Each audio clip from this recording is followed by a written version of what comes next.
What's up guys, my name is ESO and welcome back to the channel. In today's video we will be discussing whether or not Mankar Cameron was actually a Dragonborn.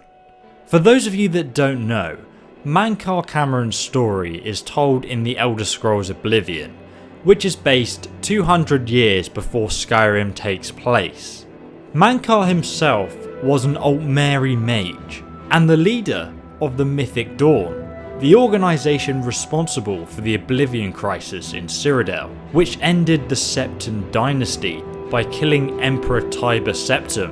And you actually see that take place at the very start of the Elder Scrolls IV Oblivion, when you escape the prison. The Amulet of the King was later stolen by the Mythic Dawn, and then at the very end of the main questline, when you finally meet Mankar within his very own plane of Oblivion, he's actually wearing the Amulet of the Kings. But ESO, why does that suggest that Mankar is in fact Dragonborn? Well, Martin tells us that only blood relatives of Alyssa who possess the dragon blood can wear the amulet, otherwise it just slips off the neck. So you must in fact be Dragonborn in order to wear the amulet. So when we see Mankar can actually wear this amulet, it must in fact mean then that he is indeed Dragonborn.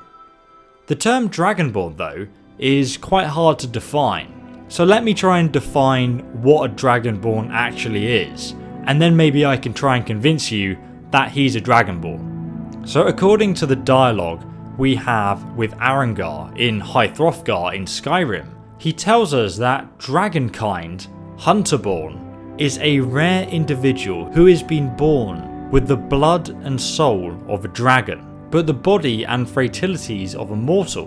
Now you don't physically have to be born a Dragonborn to be a Dragonborn, if that makes sense. For example, you were just a normal person before the events of the Elder Scrolls VI Skyrim took place, and so was Alyssa, the first of the Septons.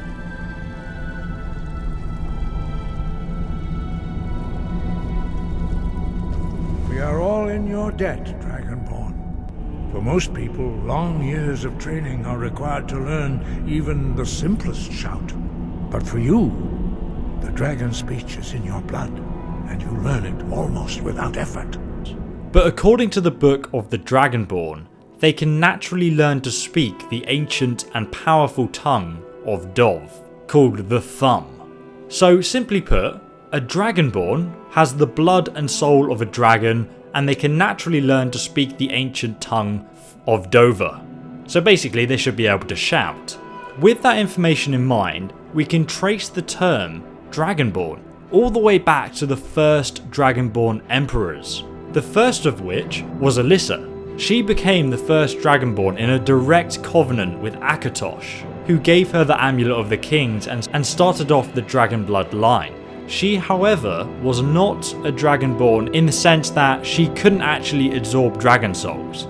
But we know from playing Skyrim that one does not necessarily have to kill a dragon in order to absorb its soul and learn how to shout. The Greybeards, for example, are able to give you souls without you killing dragons for them. Tiber Septim, on the other hand, was Dovahkiin in the sense in which he could easily use his thumb, and as such, he was also of the dragon blood. So I would say that there are some exceptions to being Dragonborn. You can have dragon blood, but it doesn't strictly make you Dragonborn. Another intriguing piece of information lies hidden away in Mankar's book. Commentaries on the Mysterium Xarxus. This one paragraph, specifically, reads, "Offering myself to the daybreak allowed the girdle of grace to contain me. When my voice returned, it spoke with another tongue. After 3 nights, I could speak fire." I can only take this passage as evidence that Mankar could use thumb. To speak fire means to shout. The book also suggests that Mehrunes Dagon gave the knowledge of the thumb, perhaps even contained in the soul of a dragon, to Mankar, giving him the ability to shout. This wouldn't actually be the first time that a Dragonborn has partnered with a Daedric prince either. Miraak, for example, worshipped Hermamora and ended up a soul-sucking leech.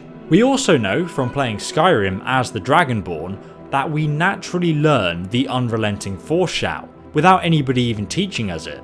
Arengar explains that this comes naturally to us as a Dragonborn, and Ulfric also tells us, "You're a Dragonborn, the rules don't apply to you. You can shout the way dragons do, without training, through instinct." So now we can conclude that Mankar being able to suddenly shout is very possible. He's not the first person to be able to do that.